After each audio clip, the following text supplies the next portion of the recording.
Well, hey again. In my last video, I mentioned how I lose a lot of motivation when it comes time for July and August and it's hot. I can lose a lot of motivation in the garden and with my homestead in general. It's the most common time of year that I face a little bit of burnout, but as owners of plants and animals, you can't just quit when you're tired. And so I thought today I would share some tips that I personally use to stay motivated to keep going during those really hard or trying times on the homestead.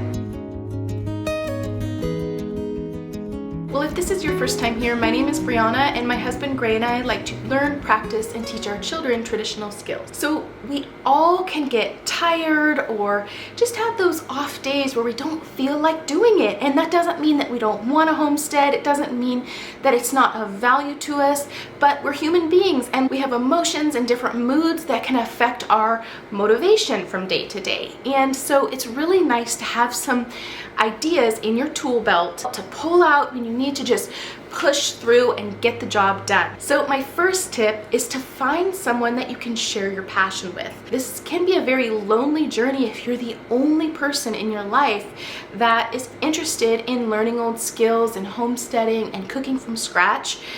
Find someone, whether it be in your real life or in an online community, that can motivate you and spur you on in the day-to-day activities.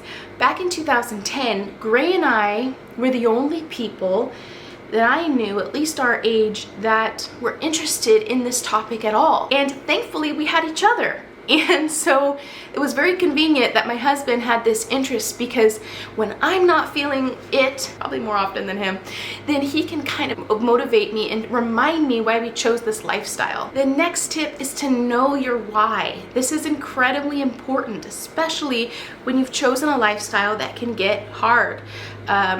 So to know, why are you doing this? We all may have a different reason. Even Gray and I between us have a different reason for why we are interested in this lifestyle.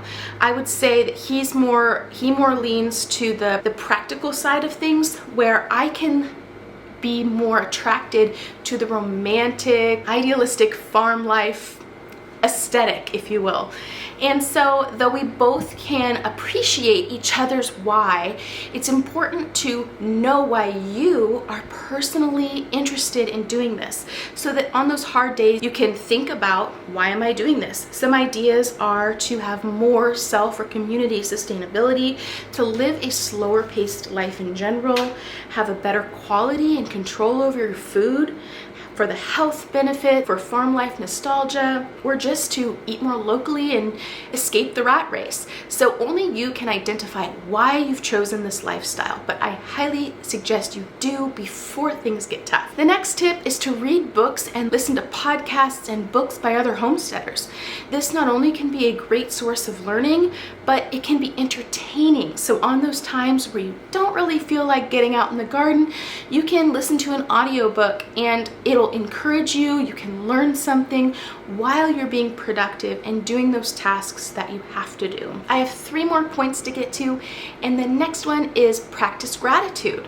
It's very easy to think about all the reasons that we're dissatisfied with what's going on around our property, but to really feel grateful for everything that you have, and all of the forward momentum that you've made is really helpful, because it puts you in the right state of mind to have a good attitude about doing the daily tasks. The next tip goes a little bit along with the last one, and that is to look back at past successes, right? We've all start somewhere, and chances are, if you've been homesteading for any length of time, you've grown. Living the lifestyle of a homesteader means you will be a lifelong learner, which means there's always room for growth. And it's really easy to look at other people that are farther down the path and feel a little discouraged with where you are. But looking back at where you started can be highly motivating to think, wow,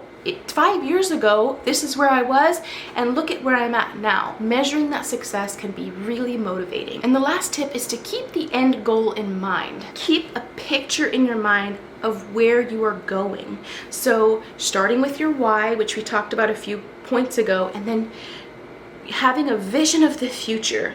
Keep that picture in your mind so that when you're cleaning the chicken coop again or going out on a really hot day to pull weeds, you can know what it's for. You're not just focusing on the task in of itself. It's kind of like if you're going on a trip.